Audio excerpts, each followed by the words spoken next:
This is John Paulamy of the Actionable Intelligence Alert.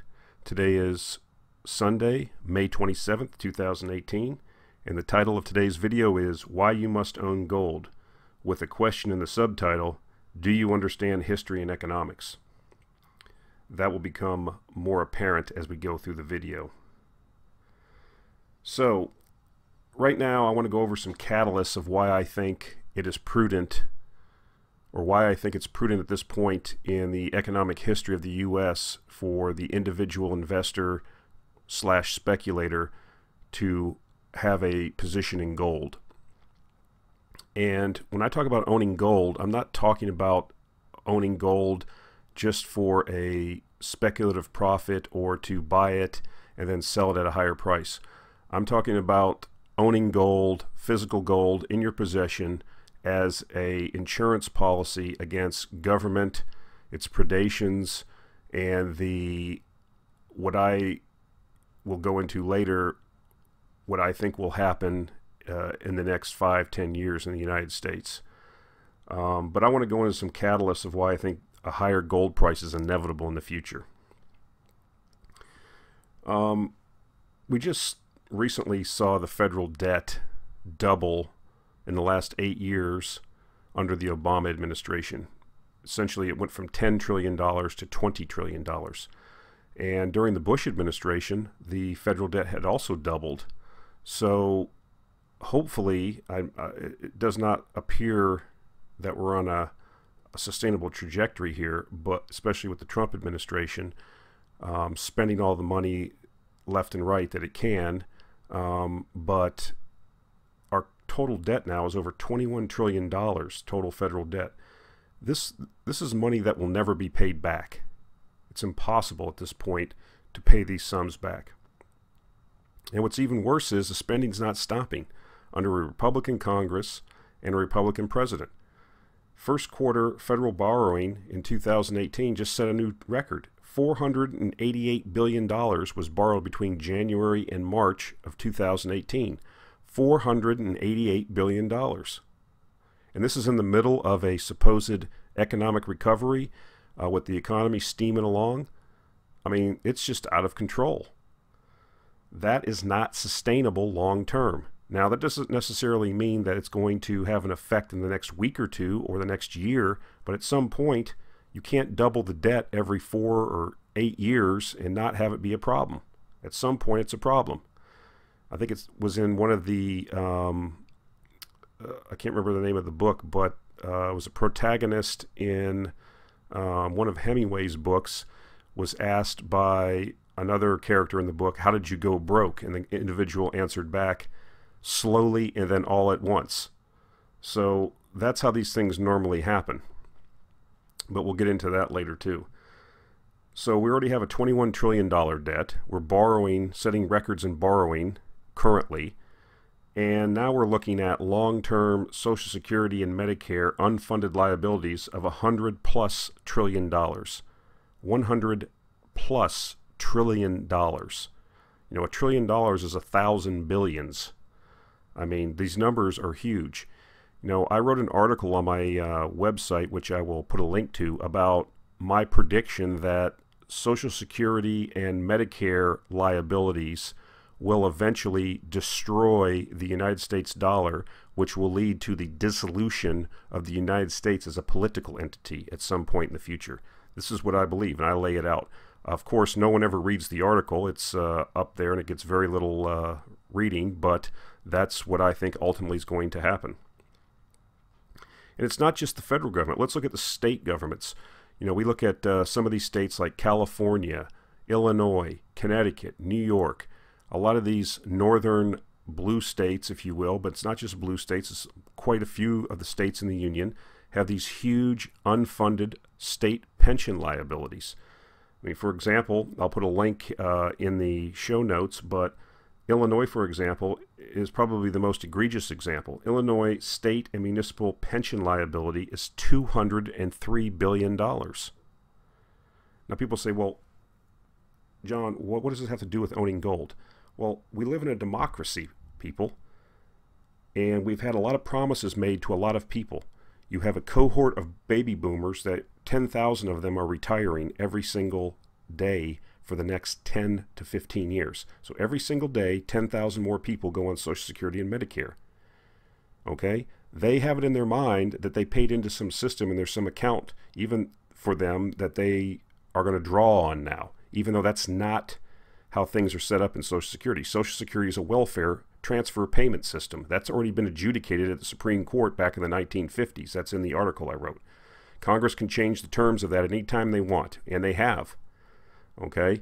But these people think in their mind that they're owed this because they paid into it. And these old people vote. Okay? So they will be paid. Alan Greenspan was asked about this many years ago when he was the Federal Reserve Chairman. And he answered it quite simply. He was an Ayn Rand disciple back in his earlier years, and he understands real money, gold. He understands how money's created and how debt controls things. And he said, these obligations will be paid with U.S. dollars. However, I cannot guarantee the value or the purchasing power of the dollars. So that should clue you in on what's going to happen. Like I said before, do you understand history and economics? Another catalyst, I believe, is student loan debt is $1.5 trillion and growing. So we have this whole cohort of millennials, which a large majority of them have basically went in debt to purchase pieces of paper that are worth absolutely nothing. Degrees in African American studies, women and feminist studies, that gets you a job for $8 an hour serving coffee at Starbucks. And they go into debt for these things for $50,000, $60,000, $70,000. And of course, they can't pay the money back. And what's going to happen? I mean, you cannot discharge these debts via bankruptcy. That's your Congress again at work to make sure that the banks get paid. It's a rigged system. At some point, the democratic process will take foot, and people are going to demand that these debts get discharged. Somebody has to pay. It doesn't just go to Never Never Land. Goods and services were consumed. Buildings were built. This whole racket of the college racket has been built up for 25, 30, 40 years.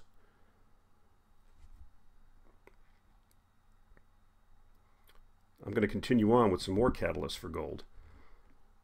The EU is slowly breaking apart. Everybody knows about Brexit, but most people are not following what's the recent election results in Italy. You basically had two parties, a right-wing party and a left-wing party, that formed a government with the common feature being that they are both anti-EU. Okay? They had actually talked about introducing a parallel currency to the EU that would be used internal to Italy. They are talking about various other things that are going to put them in conflict with the European Union. And this is a populist revolt. People are tired of the austerity. People are tired of the rules. People are tired of being dominated by Germany, where Germany gets all the benefits and all these other southern European countries are constantly stuck in austerity. The other thing that's happening in Europe, which I think is going to lead to the breakup of the EU, is the immigration crisis. This is not going to continue, ladies and gentlemen. People need to pay attention. We've already seen in Eastern Europe, in Hungary, in Poland, Slovakia, these countries are refusing to accept their quota of immigrants. They are not going to allow, I'm not going to get into all of the things. You can go online and search yourself, but they are being adamant about it. And this is going to bring them into conflict.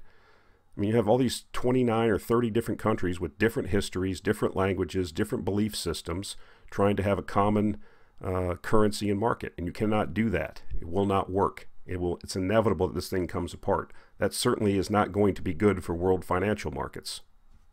And it certainly won't. It will be good for gold, though, as the various countries go back on their own currencies and do what they typically did, which was devalue them over time. I think one of the things that will be a catalyst for it is a upcoming European Union banking crisis. There was an interesting thing that happened after the last financial crisis in the world back in 2008. In the United States, we pretty much cleaned up our banking mess by putting all the cost on the taxpayers. There was a big bailout. Taxpayers footed the bill, and we essentially fixed the problem. That didn't happen in the EU.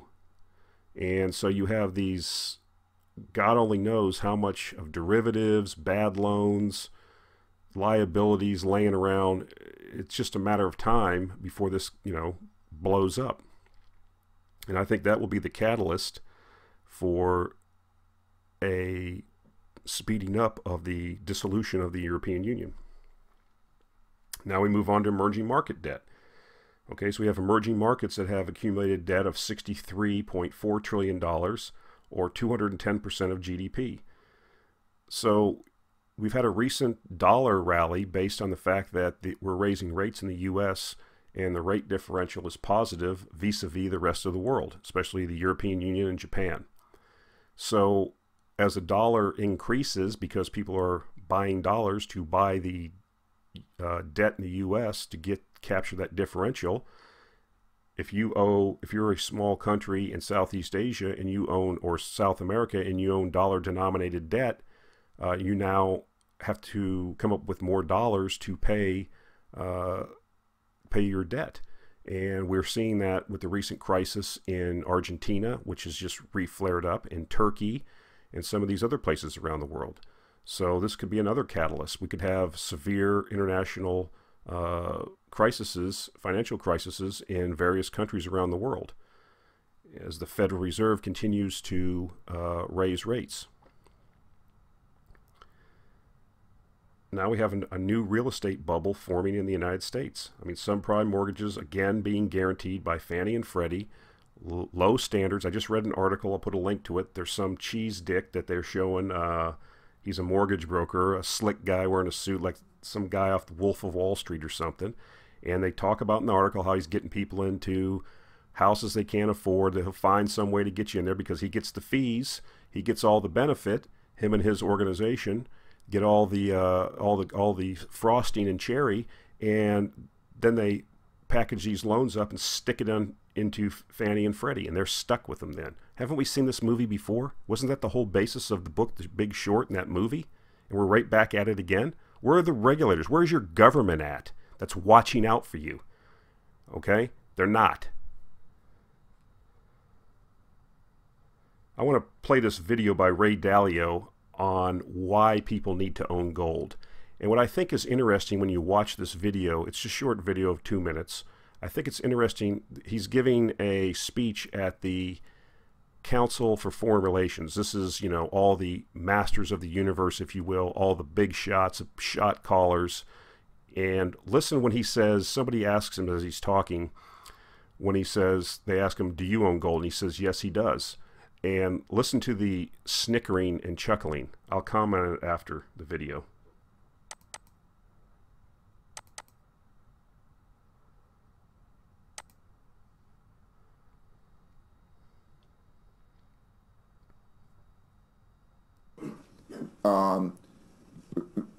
Gold is very much gold is a currency. Throughout the history, I won't go on, let's say, on length, but money was like a check in a checkbook, and what you would do is you get your gold, and gold was a medium. So gold is one of the currencies. So we have dollars, we have euros, we have yen, and we have gold. And if you get into a situation where there's an alternative, and in this world where we're looking at what are the alternatives, and the best alternative becomes clearly one thing, something like gold, there becomes a risk of that. Now, it doesn't have a capacity. The capacity of moving money into gold in a large number is extremely limited. So the players in the world that I have contact with who move that money really don't view gold as an effective alternative. But it could be a barometer, and it is an alternative for smaller amounts of money.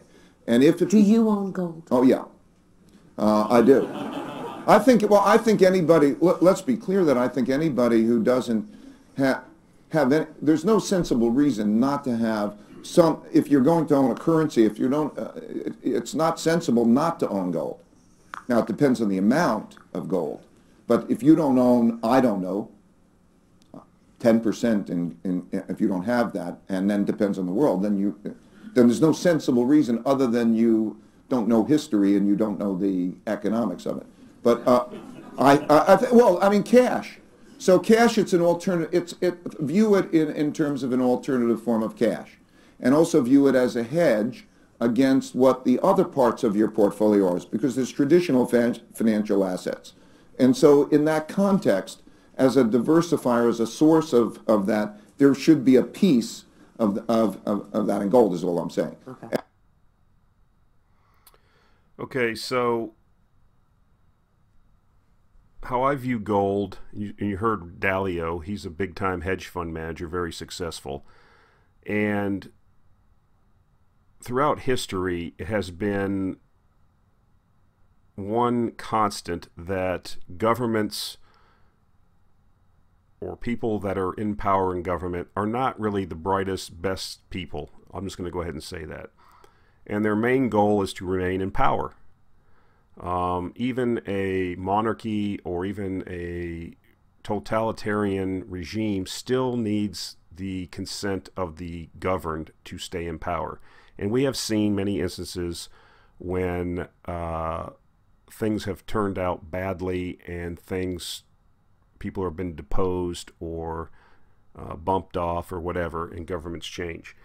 But what governments try to do is they try to, especially in a democracy, which is my view, one of the worst forms of government, but you're appealing to the lowest common denominator.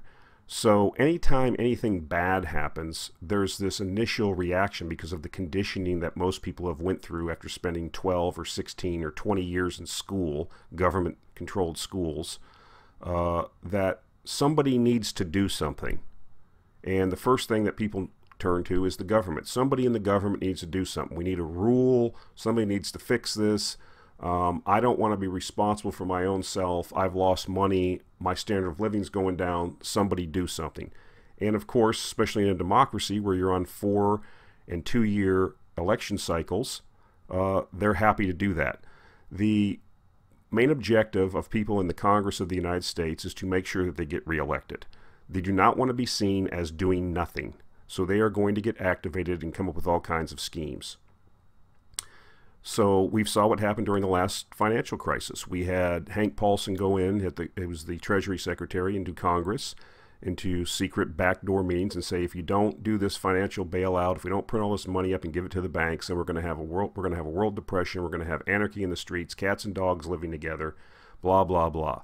And of course, being congressmen, and not most of them are lawyers or hacks or appointees, or they don't know anything about anything, and they're worried about getting reelected, so they want to be able to be seen as doing something. So that's what they did. And you got the bill. Your standard of living was affected. Somebody has to pay. It's not going to be people that caused it taking the losses. It's going to be socialization of losses and concentration of profits to the people that are running things. George Carlin has a famous video when he makes a very astute observation about how this works. It's a big club and you ain't in it. So the facts are that every paper currency in the history of the world has reached its intrinsic value, which is zero. That's even in the United States. During the Revolutionary War, the Congress issued a paper currency called the Continental.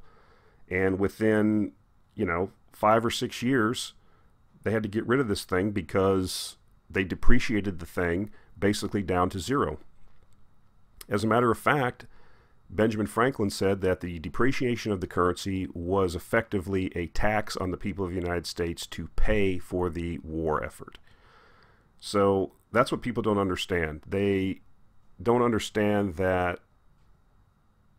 the governments and people in power use the ability or the control of a currency to use it as a tax, an unknown tax on the working people, the average citizen that doesn't understand how money really works. And it's simply beyond the scope of this video to talk about that, but I just wanted to talk about the fact that the United States has experienced, failed currencies, even in the United States.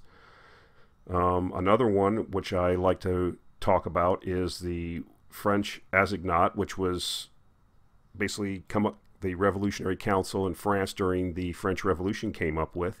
And this thing was rapidly depreciated, and they put out a proclamation because people were using gold and silver or other currencies as methods of exchange or bartering.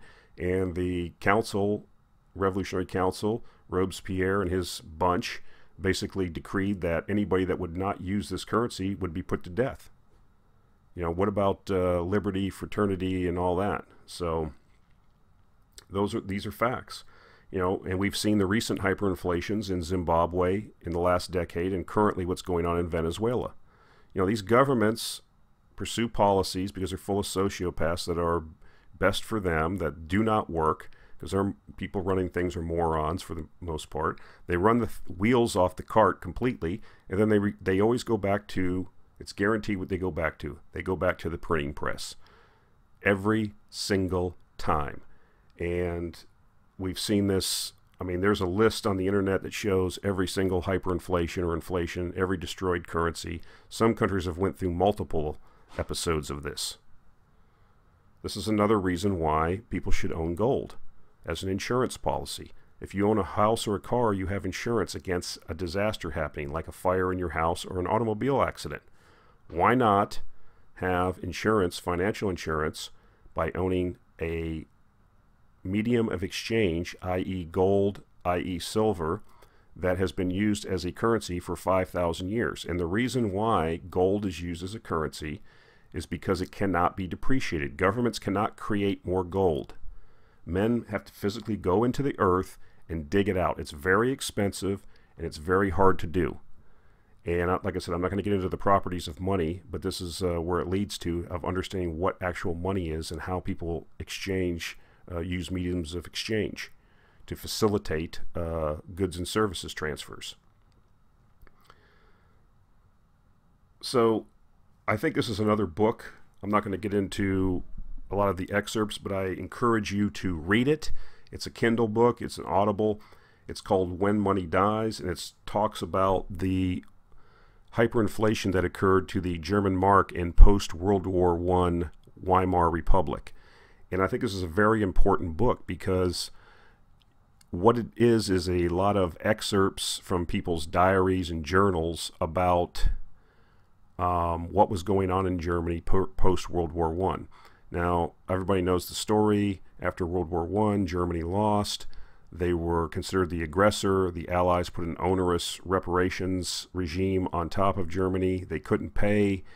They were trying to rebuild from the war, and it resulted in a series of bad decisions which led to hyperinflations. And I think it's very important to read this because people don't understand Germany was the cultural, intellectual center of Europe at the time. And it's shocking to see that even people that knew better, people that knew what were going to happen, still were able to rationalize and justify these hyperinflations. And these hyperinflations led, coupled with some of the other onerous rules that were put on to Germany, really led to a lot of poverty, discontent, hopelessness in Germany. And this was the basis or part of the ingredients that led to the rise of the National Socialist Party in Germany. And these are some of the bad things that can happen when a currency is destroyed. So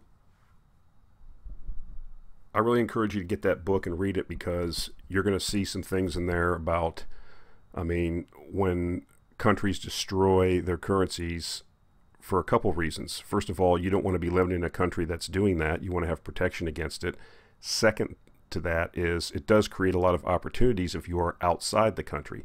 You know, there was a lot of animosity inside Germany towards the French and people, other countries surrounding. There's a lot of people that came into the country and bought a lot of assets on the cheap because people were desperate and they needed hard currency. They sold off family heirlooms, I mean factories, businesses, all kinds of things to people in France, Swiss people, all kinds of people that came in there that had strong currencies and were able to exchange them and basically strip the assets of Germany. And that created a lot of animosity too. If you read Mein Kampf, if you look at the history, you will see how the German people basically were able to fall under the spell of a regime of the National Socialists. So let's move on to the U.S. You know, I put the title of this slide, How to Boil a Frog. You probably heard this before, but if you want to boil a frog, you don't get a pot of water boiling, bubbling, boiling hot, and then throw the frog in. He'll just jump out. He's not going to stay in the boiling water. What you do is you place the frog in a pot of lukewarm water or cold water, and then you slowly turn the heat up on him. And the frog never realizes that he's being boiled alive, and subsequently he will be boiled alive. So that's kind of the same thing that happens here with our current US dollar. Most people, I see articles all the time about how the middle class is falling behind and there's been no wage gains for the last 30 years. And part of the reason of this is because people don't understand money. They don't understand the dollar. They don't understand stores of value. They don't understand what's going on. You know, you hear the Federal Reserve talking about we have a 2% targeted inflation rate. Okay? And people say, well, that's not too bad, 2%. But what does it mean after 10 years or 20 years? Well, this is what you get. This is how you see the purchasing power. This is how you boil a frog. This is how you steal wealth and purchasing power from the average person through inflation. You know, the government doesn't have any assets. It doesn't I mean, not to say assets. It doesn't have any methodology for creating money. It taxes people, and then when it's paying for various things, if it doesn't have enough money, it issues debt, and then, you know, it has the Federal Reserve has control of the currency. So during a quantitative easing, if you will, they just buy the bonds and issue currency in the form of not actual money, but, you know, electronic journal entries. And they have unlimited ability to do this. The Federal Reserve has this. Federal Reserve is a private corporation that reports to the federal government. It's not a, you know, I'm not going to get into the history of this, but I mean, the average person has no clue how this works. There's not one person in 100,000, and most of you guys that are listening to this are probably already, your eyes are glazing over. But you need to understand this chart. You should be able to see that the purchasing power of your dollar has been eradicated by the Federal Reserve and by the federal government over the last 100 years. And it's going to continue until this thing's worth zero. And then they'll reset and start over. You know, so that's why you haven't seen wage gains in 30 years. Part of the reason why you haven't, why it's difficult for people to get ahead. You know, the natural order of things is for products and services to get cheaper over time. The natural order is for disinflation. So if you had a stable currency like gold and silver were being used as a medium of exchange, you would actually see the value of the currency rise over time because prices would go down and your standard of living would be going up. But when you have all this debt out there, you cannot have a disinflation or a deflationary environment, or the debt cannot be paid back, and then you have a deflationary depression or collapse.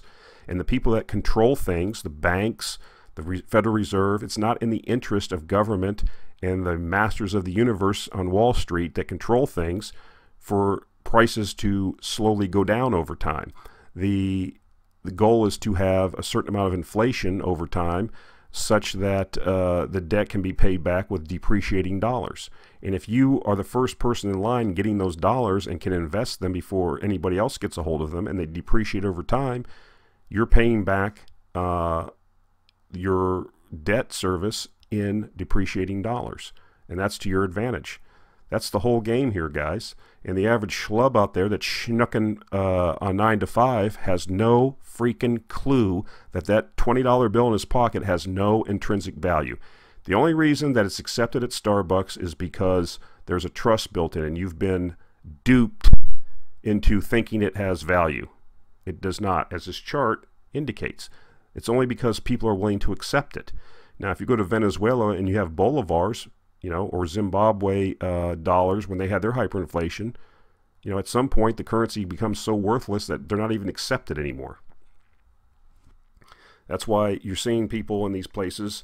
I saw it in, you know, countries I've been into that have experienced these episodes. If, you know, I went to a country recently that had a financial crisis, that had a slight inflation. It wasn't hyperinflation, but it was an inflation.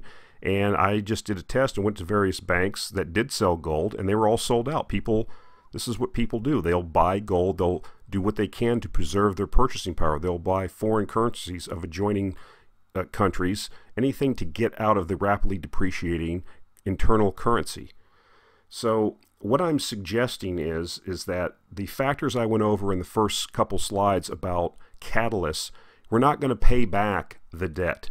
We're not going to be able to handle all these pensions. We're not going to be able to pay back the student loans. And living in a democracy, people will demand that somebody does something. And what will happen is that these things will be taken care of by creating more currency units. As Alan Greenspan said about the Social Security and Medicare crisis that we're now entering, that the benefits will be paid, but I cannot guarantee the value of the currency that they're paid in. That's exactly what's going to happen. And that's why one must own some insurance against these depredations. You know, your fellow citizen is not your friend. When it comes down to it, he thinks he's going to go into that ballot box, pull a lever for a politician that's going to come and steal your wealth and give it to him. That's what this game is. Two wolves and a sheep deciding what's for dinner. And if you have any assets or if you have any aspirations of getting any wealth, you're the sheep. And if you think you're going to get out of it, you're not. Now I'm going to go into some other videos, you know, down the line about diversifying oneself worldwide to help mitigate what's going to happen, what is happening. But, you know, we're in boom times right now, and people have normalcy bias, so they think, hey, everything's rolling good, the economy's going good, it's going to keep doing good. We're now 9.5 years into this expansion. It is the second or third longest economic expansion in the history of the United States. At some point, we are going to have a recession. I suggest to you that it's going to be triggered, a financial crisis triggered by corporate and sovereign debt crises around the world. It will not be the same as the last one with real estate, although that will have some people will suffer that are in some of these BS loans they've gotten to recently. But you must be prepared for what's getting ready to happen. And I'm not saying it's going to happen next week or next month, but remember what happened in 2008. This crisis, from our perspective of actionable intelligence, creates opportunity. We are not going to be affected. We are going to be the effectors. That's the whole thing, is getting ahead of this thing and analyzing it. Not sitting here thinking, well, everything was fine yesterday, it's fine today, it'll be fine tomorrow. It's thinking out 6 months, a year, 2 years, 3 years, what's happening. It's obvious if with these pension and Social Security and Medicare liabilities, they're going to have a tough time paying them. And with the things that are going on around the world, you have to put this into your top-down analysis to develop a lucid and effective investment/speculation plan. So when I talk about owning gold, this is how I recommend owning it. I think that a certain amount of your portfolio, 5 to 10%, should be in physical bullion, and you should have possession of that. You should not store it in a safety deposit box at a bank. You should have physical possession of it, and a lot of people do not like to do that. They're scared. Listen, there's plenty of ways to hide stuff. You can figure that out. You can search on the internet for that, but you have to have physical possession, okay? Or you could actually hold it overseas. There's ways to do that, which I can get into in other videos that are safe. But you do not want to be in a situation where your insurance could be confiscated or taken in the time of a crisis. That did happen during the Depression. They did outlaw the possession of gold during the Depression when they devalued gold, right before they devalued it. And it actually was so bad that if you did have a safety deposit box, in order to enter it, you had to be in there with a bank officer and I believe somebody from one of the federal agencies so that they could see what was in it. And if you had precious metals in there, they could be confiscated. I'm not suggesting that's going to happen again, but why Why run the risk? So you should hold some of your savings and some of your wealth in precious metals as an insurance policy. You know, people that were in Zimbabwe or Venezuela that had gold or silver or some type of precious metals, you know, they were able to mitigate the effect of the hyperinflation on their loved ones and themselves. And in many cases in history, people were able to buy themselves out of situations where they were at risk of actually losing their life. So you want to have it in your possession, and this should be part of a long-term financial plan. You know, when the price of gold fluctuates, it does. It's a currency. It fluctuates as a result of its relationship with other currencies. When it's down, you should buy some. When it's up, maybe you shouldn't buy some. You just have to over time accumulate. Now, gold stocks. A lot of people will talk about gold stocks, and gold mining stocks are the ultimate capital appreciation vehicle in my view. If you catch a gold cycle where gold stocks are in a bull market, they can be right up there with uranium stocks as far as a bull market on rip your face off returns. The problem with gold stocks is you cannot just buy them and hold them. They're not dividend paying stocks, they're not investments, they are speculations, and they have to be bought at the right time. And they are burning matches that you cannot hold as a long-term investment. However, I think we're getting close to the time where it will be prudent to start taking on some risk and buying some gold stocks. I don't think we're there yet, but I think we're getting close to that time. Typically, as we enter this recession we're getting ready to have here in the next year to 18 months, and the financial system goes through another correction, the Federal Reserve and the central banks are going to respond the only way they know how, and that's by lowering rates, pumping money into the economy, doing what they do before, and that's typically good for gold. So that's my spiel on gold. I look at it from two perspectives. I understand history and economics, and I understand what goes on in the world. You have to have a long-term mindset when you're thinking about these things. And like I said before, you have insurance on your home, you have insurance on your car, you should also have insurance in your financial life. And gold meets that bill. Now, I'm not going to get into Bitcoin and all that stuff. The end of the day, for 5,000 years, gold has been a store of value, and it has served well. And now I'll probably make another video and discuss why that is, but that's beyond the scope of this particular video. So I thank everybody for listening. I'll put some links into the show notes so that you can check out some of the things I was talking about here. But definitely appreciate everybody listening. Hit that subscribe button and forward this video on to your friends, and we'll talk to you soon.